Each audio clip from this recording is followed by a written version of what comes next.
Muy bien, vamos a leer, estudiamos ya del 1 al 17 en las reuniones anteriores, Romanos. Ya estudiamos de los versículos 1 al 17, que es una introducción,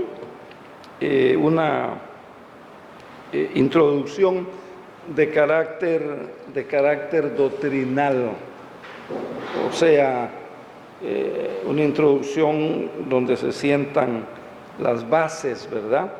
Vimos que Pablo se conceptuaba como un siervo, como un esclavo. Vimos que un esclavo era una persona que no tenía derechos propios, que un esclavo no se pertenecía a sí mismo.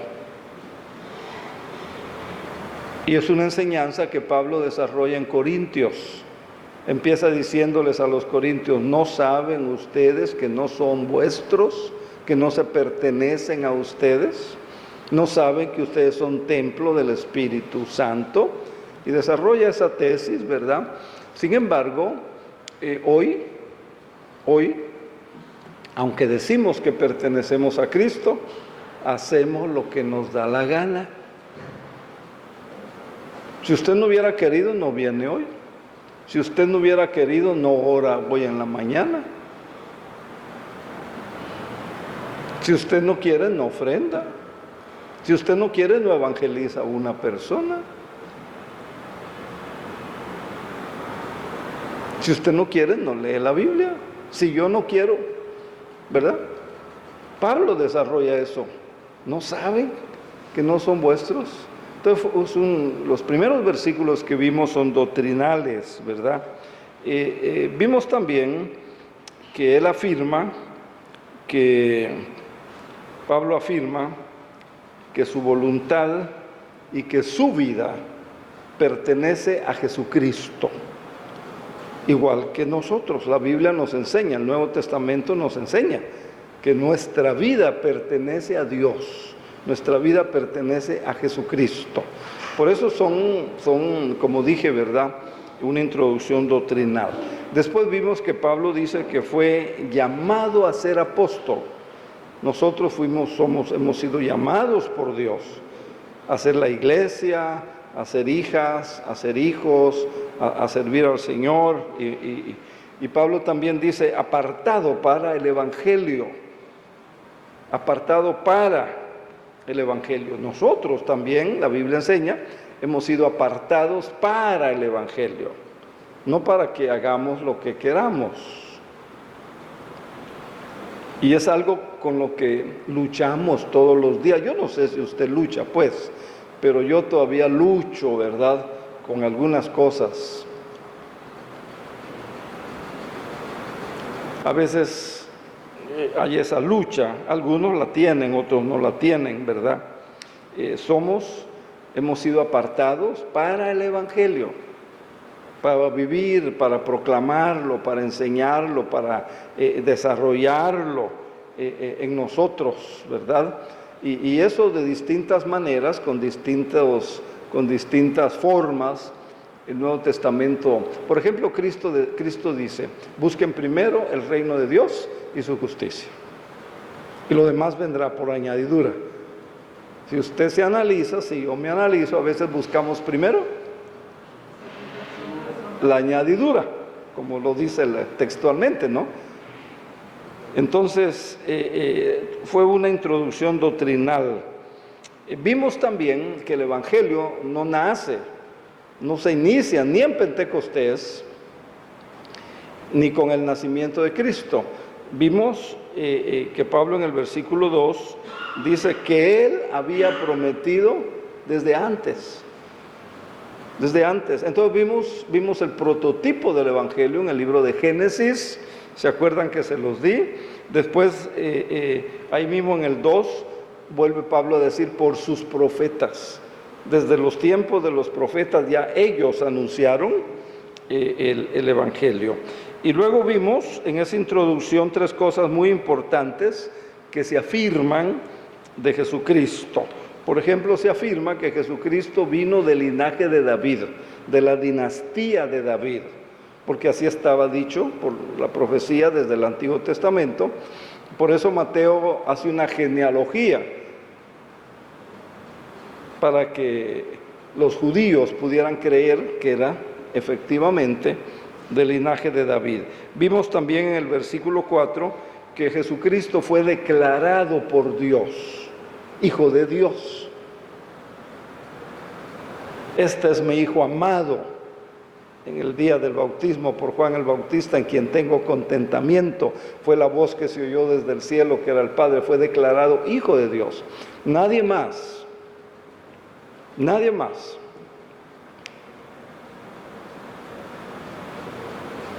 Solo Jesucristo ha tenido esa declaración.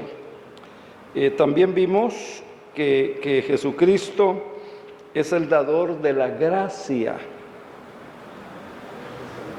Y vimos, les expliqué, ¿verdad?, que hay dos clases de gracia. Hay dos clases de gracia. La gracia salvífica, por gracia sois salvos. Esto no es de ustedes, es un don de Dios, Efesios, ¿verdad? Por la gracia de Dios. Voy a ponerla aquí, hermana Tinita, mire, aquí hay un lugar, o donde usted se acomode mejor. 5 segundos para que se acomode. 1, 2, 5, ya. La gracia, ¿verdad?, salvífica. Por gracia sois salvos, por la gracia. No hicimos nada. No teníamos méritos, no teníamos nada para poder ser salvos y perdonados. Es por la gracia. Y la gracia significa el favor no merecido. Por eso decimos que todos esos primeros versículos es una introducción doctrinal, básica, fundamental. Y eso usted tiene que trabajarlo y desarrollarlo. Y la otra se conoce en la Biblia, se conoce en teología como la gracia especial. La gracia especial de Dios. ¿Qué es la gracia especial? Cuando uno está pasando por alguna situación, por algún impedimento, y Dios abre una puerta que no se abría por la gracia de Dios. Favores especiales que Dios nos hace. Gracia que nos da ante la gente, ante las personas, ¿verdad? Y les puse yo un ejemplo, ¿verdad? Les he dado varios ejemplos en otros estudios acerca de la gracia especial. Y vimos que el propósito literalmente están en los versículos 11 al 13, porque deseos veros, dice Pablo, para comunicarles algún don espiritual. Pablo pensaba, Pablo creía, Pablo estaba seguro que él, al ir a Roma, me refiero a la congregación, a la iglesia, no a pasear, a la iglesia, él podía contribuir en el crecimiento y en el desarrollo espiritual de los hermanos, a fin de que sean fortalecidos. Eran tiempos muy, muy, muy difíciles, persecución, asesinatos, pérdida de trabajos, pérdida de propiedades por ser creyentes. Hoy es fácil ser cristiano, en aquellos días nada. Y Pablo dice para que sean fortalecidos. Esto es para ser mutuamente confortados en la fe, mutuamente. Ese es el propósito de esta carta, para confortar a esa gente que estaba sufriendo. 13, el versículo 13, pero no quiero, hermanos, que ignoréis que muchas veces me he propuesto ir a vosotros para tener también entre vosotros algún fruto, como lo he tenido entre los demás gentiles, pero hasta ahora he sido estorbado. Pablo, ese es el propósito. Entonces, hoy vamos a continuar, y recuerden que el versículo 16, donde nos detuvimos un poquito, Pablo dice, no me avergüenzo del Evangelio. Y Pablo dice, porque es poder de Dios para salvación al que cree. Una de las cosas que veo yo como pastor al oírlos hablar,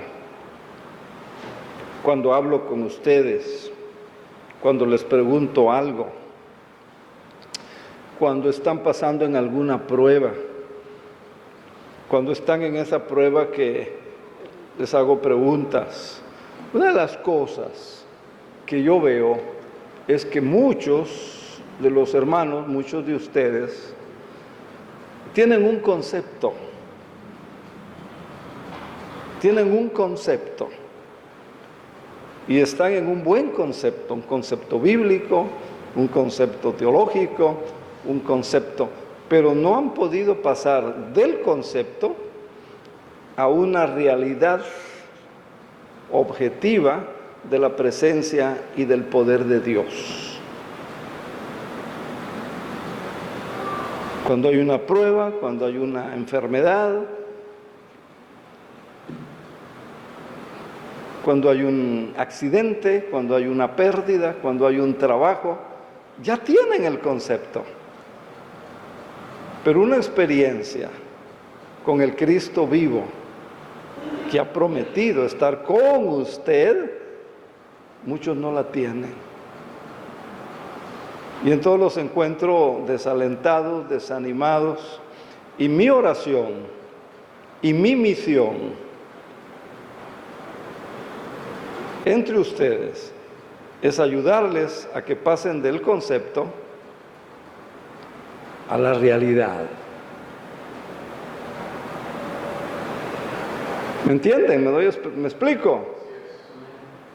Esa es mi oración y es en lo que este año, con la ayuda de Dios, voy a trabajar. Hubo un mensaje que el Señor me dio para Navidad que ya no pude darlo.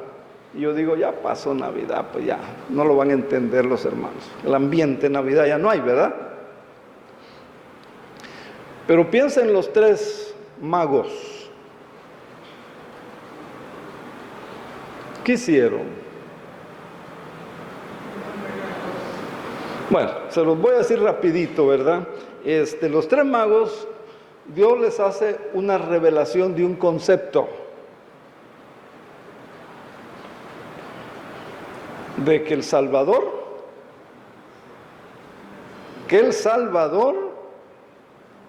había nacido o iba a nacer.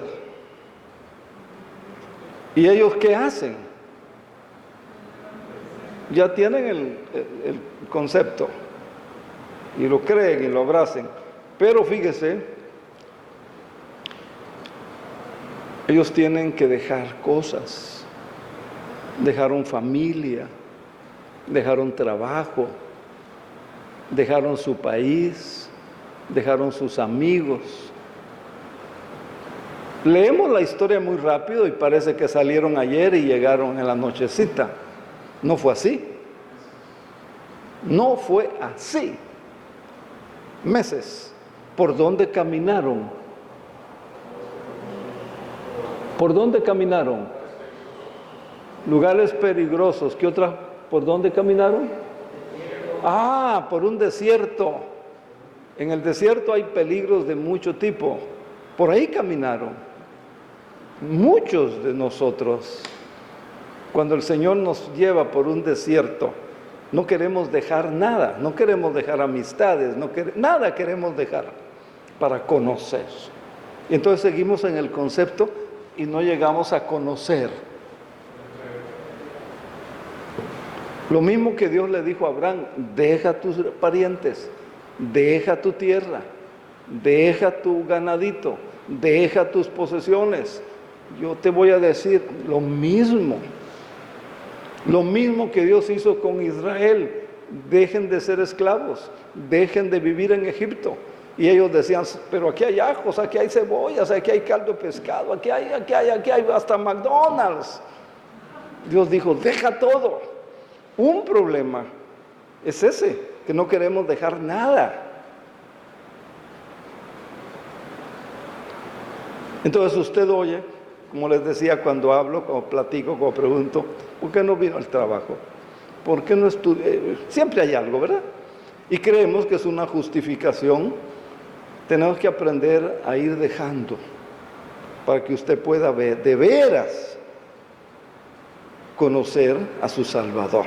No en concepto, sino de una manera de una manera real. Pablo dice, el Evangelio es poder de Dios. Bueno, entremos en materia de hoy y vamos a empezar leyendo los versículos 18 al 32. 18, acuérdense, estamos en Romanos 1. Mientras no se diga lo contrario, acuérdense, estamos apenas empezando Romanos. Alguien que lea fuerte, claro y no con velocidad. Aquí no nos interesa que usted lea rápido, no. ¿Alguien podrá hacer ese favor? Fuerte y claro, sin correr.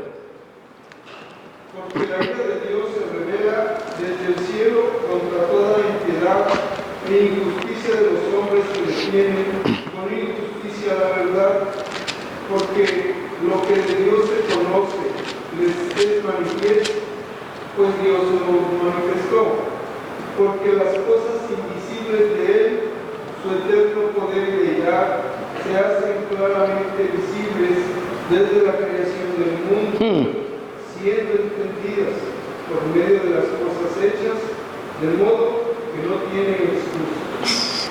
Pues habiendo conocido a Dios, no le glorificaron como a Dios, ni le dieron gracias, sino que se envanecieron en su razonamiento, y su necio corazón fue entenebrecido.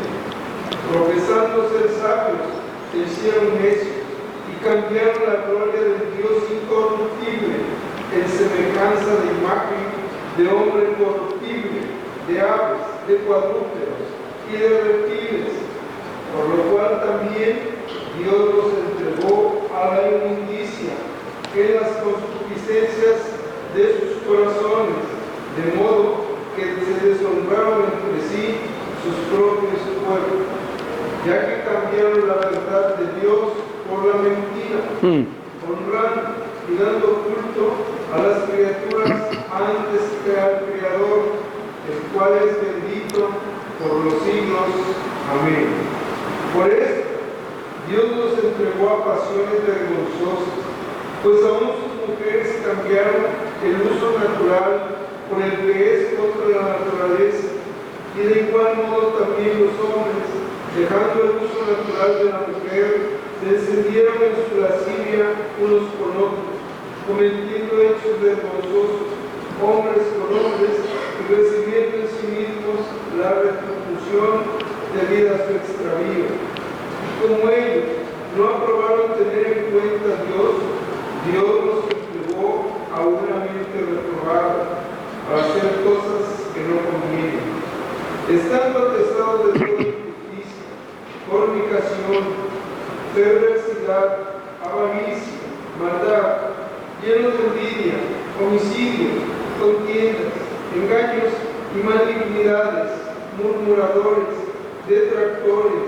aborrecedores de Dios, injuriosos, soberbios, altivos, inventores de males, desobedientes a los padres, necios, desleales, sin afecto natural, implacables, sin misericordia, quienes habiendo entendido el juicio de Dios, que los que practican tales cosas son dignos de muerte, no solo las hacen, sino que también se complacen con los que las practican.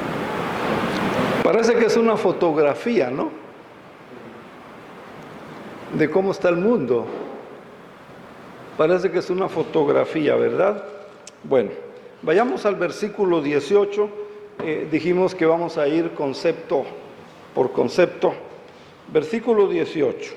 La primera parte dice: porque la ira de Dios se revela desde el cielo. Porque la ira de Dios, dice, se revela desde el cielo. ¿Qué vemos? Vemos que el Dios Santo está airado, es lo que dice, está airado a causa del pecado. Y nosotros como cristianos, como gente nacida de nuevo, si es que lo somos, tenemos que pensar esto. Si usted lee y si usted ve la sociedad, lo que aquí dice es lo que está pasando. Entonces vemos que Dios, el Dios Santo, está airado con la humanidad a causa del pecado. Y no solo pone Dios de manifiesto su disgusto, sino que anuncia que habrá qué cosa, no sé si lo notaron, anuncia a Dios que habrá un juicio.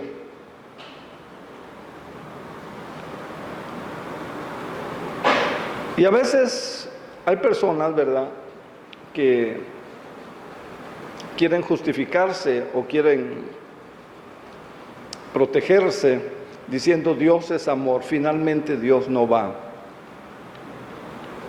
a castigar. Pero aquí hay dos cosas. Dice que Dios está airado a causa del pecado y Dios claramente al manifestar su disgusto dice que habrá un juicio final contra el pecado.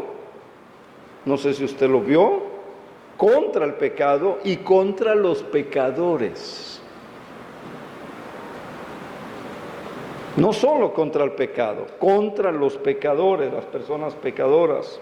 Ahora, la buena noticia, no se vaya usted a lastimar. La buena noticia es que el único refugio contra la ira de Dios, el único refugio contra la ira de Dios y contra este juicio de Dios, contra el pecado y contra los pecadores, es Cristo. Es Cristo. Mire lo que dice San Juan, capítulo 3 y versículo 36. San Juan 3, 36. Si alguien sabe usar su Biblia rápido, léalo, claro, fuerte, para que todos oigan. ¿Qué dice?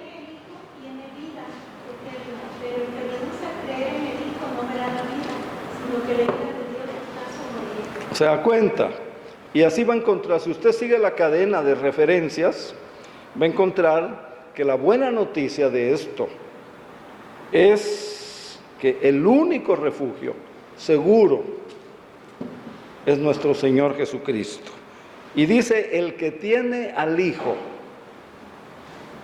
el que tiene a Jesucristo, dice que tiene vida eterna. ¿No le motiva eso? ¿No le da gusto? ¿No le alegra? ¿No le cambia el día? ¿No le cambia? Debiera cambiarnos el día. Esto ya, con esto, si se lleva esto como mensaje, mire, yo me quedo satisfecho.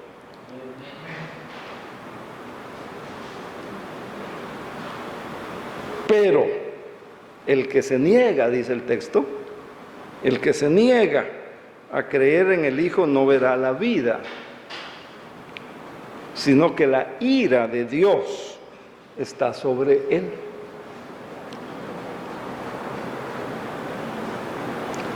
No importa que venga a la iglesia, no importa que diga amén cuando hay alguna frase o texto que les gusta.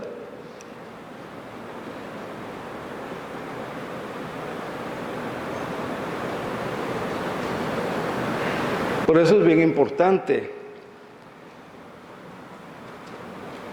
Entonces, gracias a Dios que Jesucristo, ahora nosotros tenemos aquí dos funciones, dos compromisos.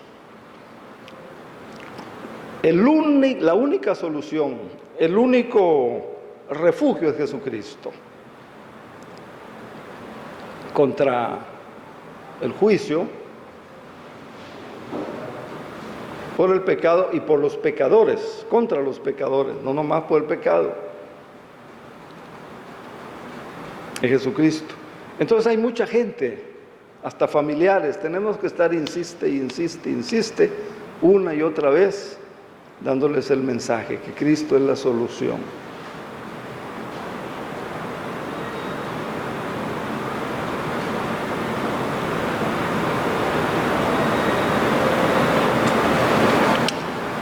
En el mismo versículo 18, en la segunda parte del versículo 18, vea usted que dice: contra toda impiedad, ¿y qué? E injusticia. Contra toda impiedad e injusticia, dice, de los hombres. Contra toda impiedad y contra toda injusticia de los hombres, dice la segunda parte del versículo 18. Acuérdense que dijimos, vamos a ir concepto por concepto. Entonces, esto tiene que ver, ¿con qué tiene que ver esto? Esto tiene que ver, queridos hermanos y hermanas, contra la irreverencia. Esto tiene que ver contra la irreverencia de la gente hacia Dios. Y a veces creemos que porque creemos en Cristo, esto no nos alcanza, no tiene que ver con nosotros. Pero sí tiene que ver.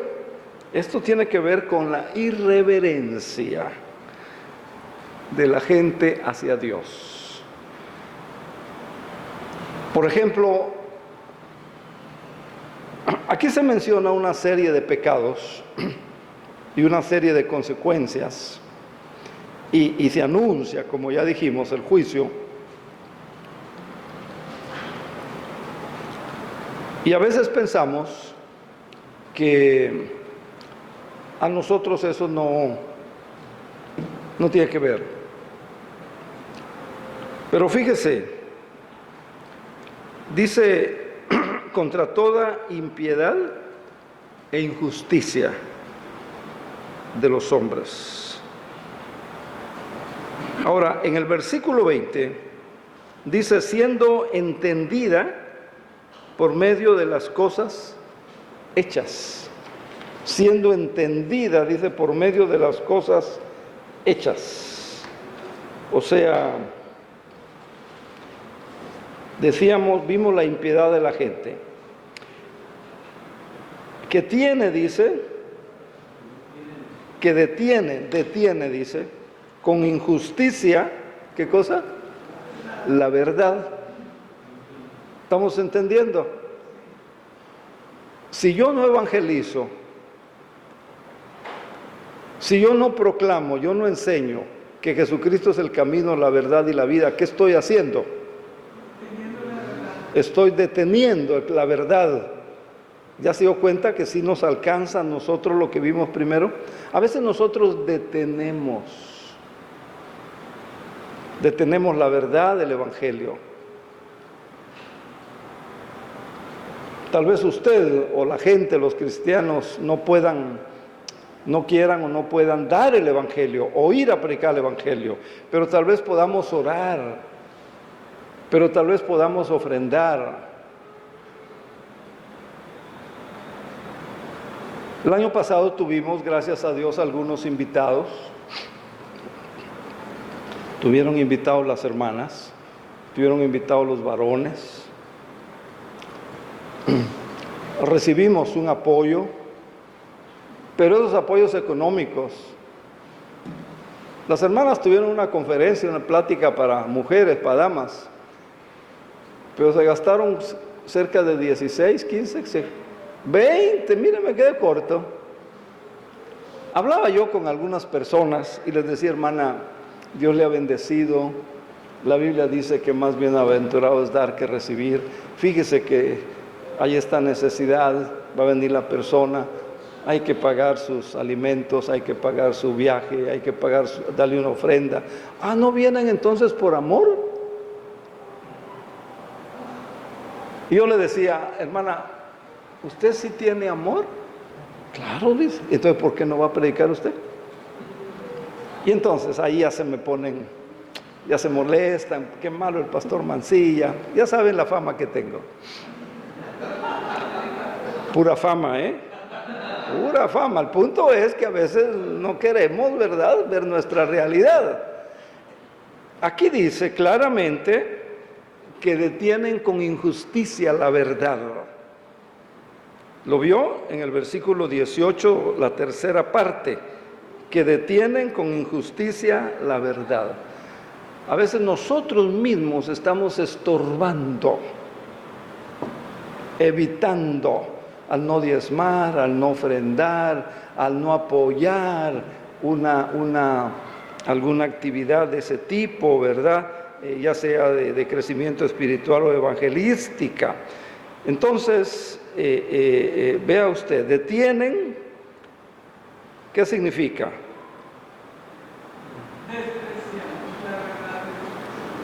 Despreciar puede ser. Detienen, inmovilizar, la detiene, la inmoviliza, ¿verdad? La inmoviliza, detener, y luego dice con injusticia. Entonces, el rechazo de la justicia de Dios en el Evangelio ha llevado al hombre, ha llevado a la gente a cometer todo acto de injusticia y de inmoralidad. Además, el rechazo de la verdad conduce a la aceptación de la mentira. No solo estás rechazando, sino que estás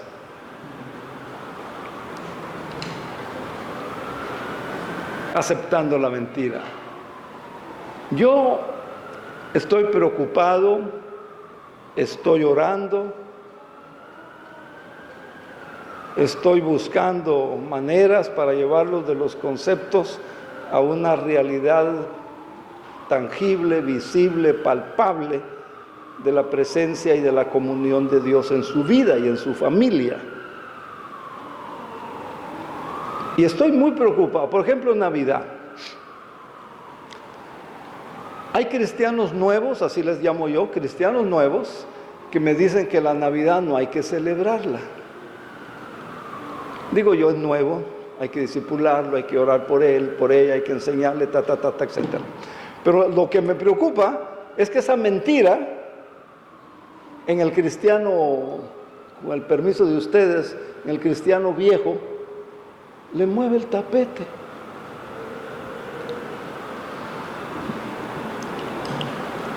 La desubica.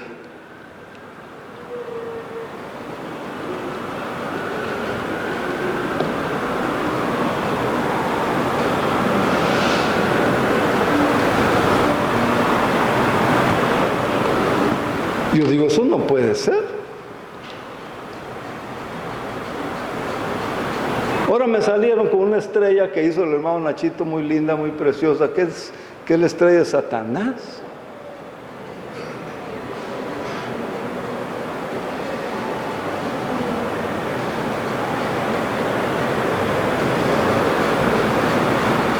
Entonces, vea usted que detener, inmovilizar, rechazar la verdad conduce a aceptar mentiras.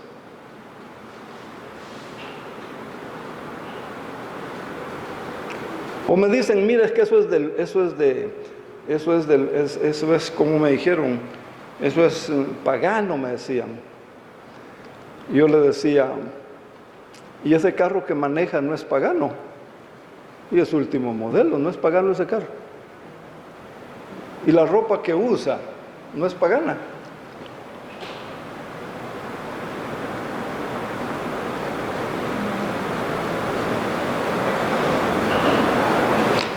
¿Hay alguien aquí?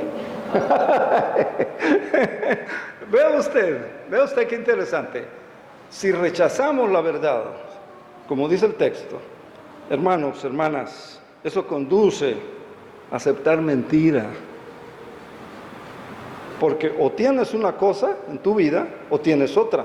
O tienes la verdad, o tienes la mentira. No puedes tener las dos cosas. Si tienes luz, no podemos estar en oscuras. Si estás en oscuras, cuando venga la luz, ¿sí o no?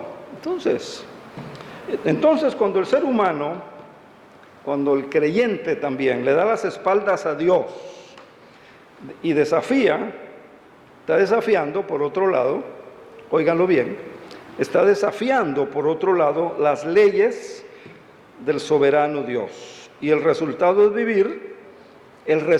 va a ser vivir en error y en tinieblas.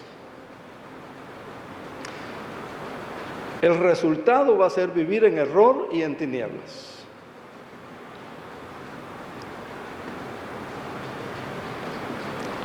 Juan 3, San Juan capítulo 3, versículo 19 al 21, dice la palabra, Juan 3, 19 al 21. Mire, dice, y esta es la condenación.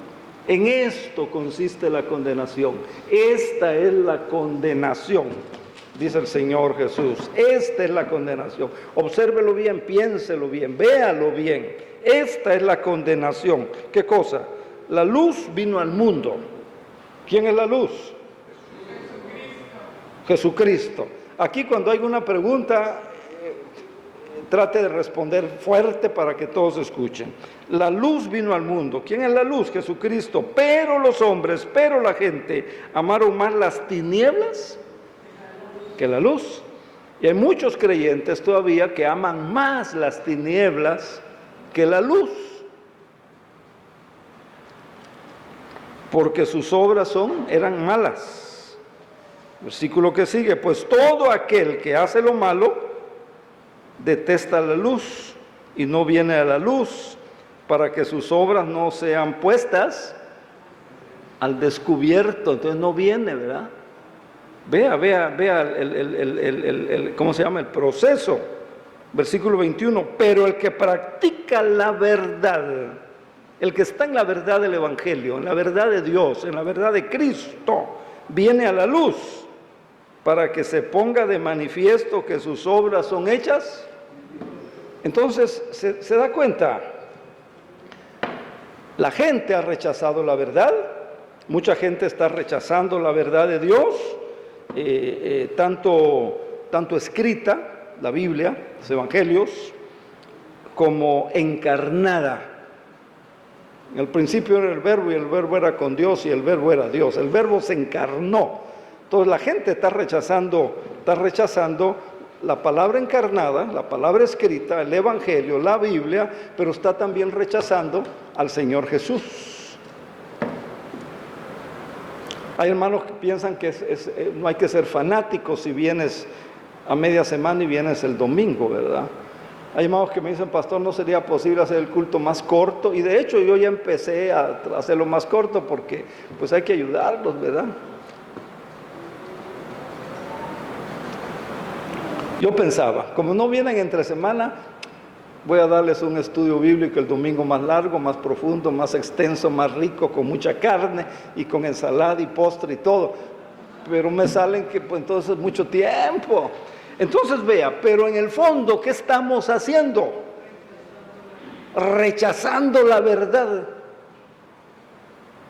Y eso a veces no lo ven los creyentes. Hay hermanos que dicen, ¿no sería posible que el culto empiece a las 12 y termine a la 1? Hermanos, la gente, ¿verdad?, ha rechazado la verdad de Dios, tanto escrita como encarnada al Señor Jesús, y por eso, permanecen, ¿qué decía Juan? En tinieblas. ¿Qué son las tinieblas? Condenación. Mire lo que dice también Juan capítulo 3 y el versículo 18. Juan 3, 18. El que en él cree no es condenado, pero el que no cree ya ha sido condenado porque no ha creído en el nombre del unigénito Hijo de Dios. Capítulo 5 del mismo libro de Juan, capítulo 5 y versículo 39 al 40, miren la orden, escudriñad las escrituras, porque a vosotros os parece que en ellas tenéis la vida eterna, y ellas son las que dan testimonio de mí, pero no queréis venir a mí para que tengan vida, dice aquí la palabra. Y en el capítulo 14, versículo 6, pasaje que ustedes ya supongo que conocen. Vayamos rapidito al versículo 19 del libro que estamos estudiando. Dice así, dice, porque lo que de Dios se conoce, porque lo que de Dios se conoce. Primera parte del versículo 19. O sea, lo conocido de Dios. O sea, lo notorio de Dios. ¿Me explico? ¿Me doy a entender? ¿Están entendiendo? Porque lo que de Dios se conoce, ese es el concepto que está diciendo Pablo. O sea, lo conocido de Dios, lo que usted conoce de Dios, o sea, lo notorio de Dios. Y mire, quiero que se lo ilustre un poquito. En el libro de Hechos, en el capítulo 1 de Hechos, y en el versículo 19, dice, y fue notorio a todos los habitantes de Jerusalén, de tal manera, fue notorio. ¿A quiénes? Fue notorio, conocieron, fue visible lo que de Dios se conoce. Mire el 2.14 de Hechos, Pedro poniéndose en pie con los 11 alzó la voz y les habló diciendo: judíos y todos los que habitan en Jerusalén, esto o sea qué,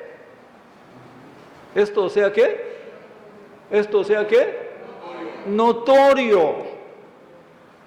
Lo que de Dios es notorio, lo que de Dios se conoce.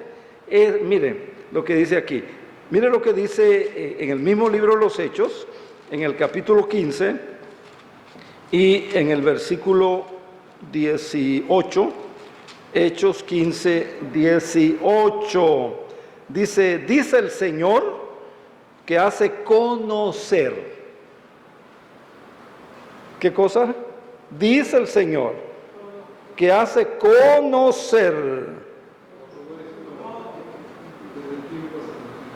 lo que mencionábamos en la introducción. El Evangelio viene desde el Antiguo Testamento. Entonces, lo que de Dios se conoce, 19:1, o sea, lo conocible de Dios, o sea, lo notorio de Dios. ¿Qué sigue diciendo? 1:19. Les es manifiesto o les manifestó, ¿no? A ver, déjenme ver qué dicen. Les es manifiesto, dice mi versión. ¿Qué dice la que tiene? Muy bien, pues Dios se lo manifestó, lo mismo. Muy bien. Entonces, ¿qué vemos? Aquí se destaca el hecho de que Dios, el Creador, soberano, todopoderoso, etcétera, etcétera, no ha dejado a sus criaturas, a su gente, en ignorancia.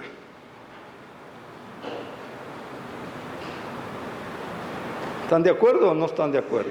No los ha dejado en ignorancia, sino que personalmente se ha dado a conocer y ha dado a conocer todo lo necesario para que el hombre conozca a Dios, para que el hombre en el sentido genérico, o sea, hombres y mujeres, le obedezcan y lo adoren, todo lo necesario. Por eso dice Romanos 1:20, las cosas invisibles de Él, o lo invisible de Él. Dios ha dado a las personas una revelación sobrenatural. Dios ha dado a conocer a las personas cosas invisibles, dice aquí. Menciona su eterno poder, ¿qué más? Menciona su deidad, ¿qué más? Dice, se hacen claramente visibles desde la creación del mundo. O sea, Dios ha hecho posible que algunos de sus atributos invisibles como su eterno poder, como su deidad, puedan ser perceptibles a la inteligencia humana. Dios ha hecho ese milagro, Dios ha hecho posible que nuestra inteligencia humana pueda percibir o pueda ser perceptible ese poder y esa deidad de Dios. Por su gracia, otra vez. Por ejemplo, usted está solo, se siente sola, se siente desamparada, se siente olvidado, se siente nada, pero viene el Señor y le conforta. Y usted percibe, usted siente que Dios le cuida, que Dios le proteja, que Dios le ampara, etcétera, etcétera, ¿verdad? Sin embargo, el ser humano no ha evolucionado. No conteste, no me contradiga todavía. Me refiero a que el ser humano, incluyendo los creyentes, no han evolucionado en cuanto al conocimiento de Dios.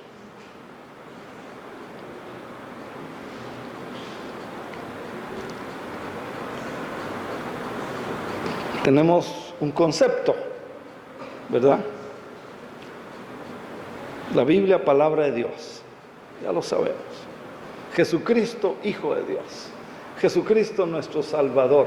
Pero ese concepto, ¿qué tan perceptible, qué tan objetivo? Por eso yo estoy preocupado y estoy orando y quiero trabajar para que usted llegue a tener una relación, llegue usted a tener algo objetivo, algo real, alguna vivencia de la presencia de Dios en su vida diaria. Porque la Biblia dice que Dios se ha dado a conocer. Ahora, note usted, por ejemplo, con esto voy a terminar. Por ejemplo, recuerde Job. ¿Por dónde tuvo que pasar Job? Acuérdese lo que pasa Job. Y hasta que Job pasa, y a pesar de lo que pasa, pierde sus posesiones, que eran muchas, pierde a todos sus hijos, que eran muchos, sus empleados, sus ganados, sus ovejas, sus camellos, sus vacas, sus yuntas, sus bueyes, sus graneros, y una esposa que no le apoyaba, ¿verdad? Hasta entonces Job dijo, de oídas te había oído. Y Job entonces dice, ahora mis ojos te ven. No esperemos pasar por una situación similar para que usted llegue a conocer a Dios.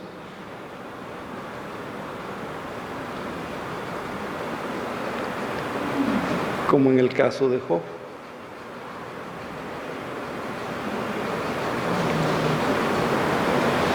Versículo 20, y cerramos. Lo invisible de Él, de Dios, su eterno poder, su deidad, o sea, su divinidad, se hace ¿cómo? Antes, claramente. Bueno, ¿qué tan claro es para usted? ¿Es tan claro que podría pararse aquí enfrente y explicárselo a todos?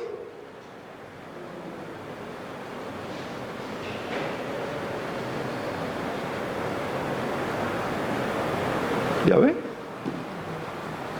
Se hace claramente visible desde la creación del mundo.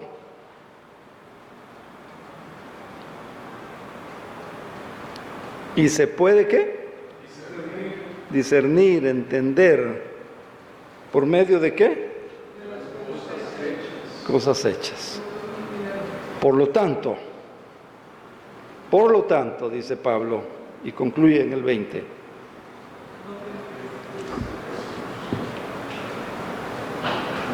No se vayan, ¿cómo que amén?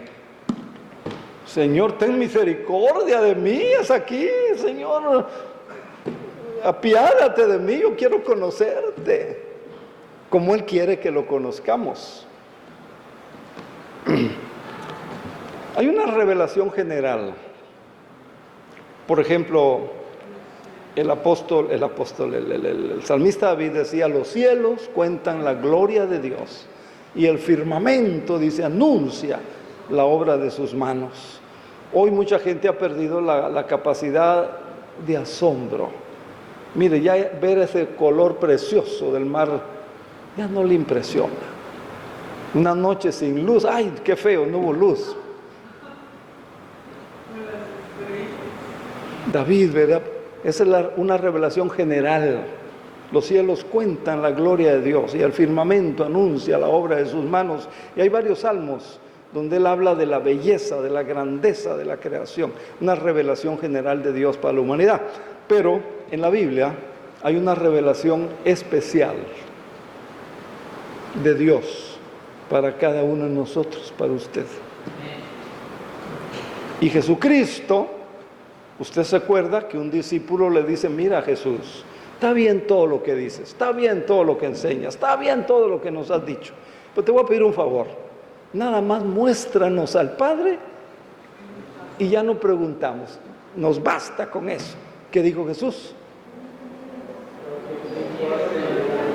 No oigo porque hablaron todos. ¿Qué dijo Jesús? Una por una. Hermana Graciela, ¿qué dijo Jesús? No, parecido, pero no. Hermana Betty, ¿qué dijo Jesús? ¿Cómo contestó Jesús? Correctísimo. Tanto tiempo, dice, el que me ha visto a mí, ha visto al Padre. Jesucristo es la revelación. Dentro de esa revelación especial, si usted conoce a Cristo y tiene una relación con Cristo, usted va a conocer al Padre.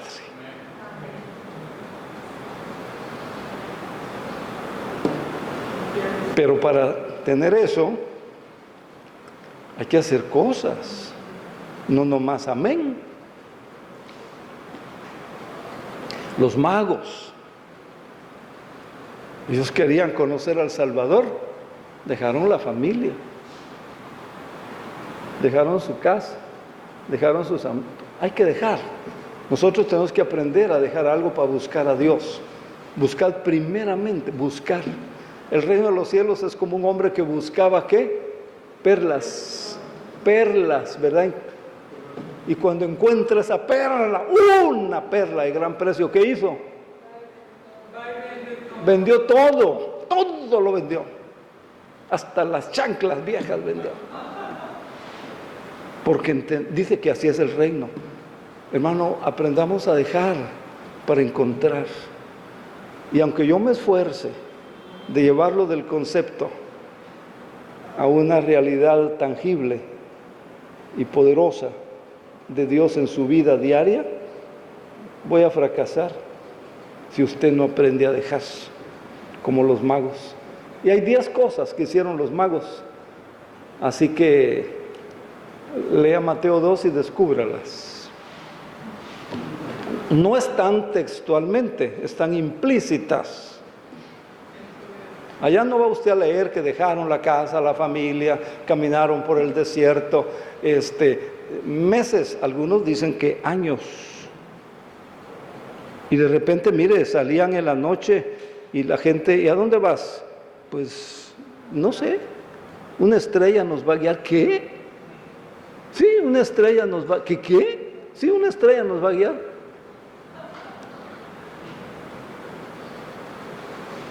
¿Usted cree que no les preguntaron eso? Esos están locos, ¿cómo que una estrella los va a guiar? ¿Cuándo se ha visto? Hay que aprender a dejar cosas. Hoy queremos un cristianismo cómodo. No queremos dejar nada, queremos tener las dos.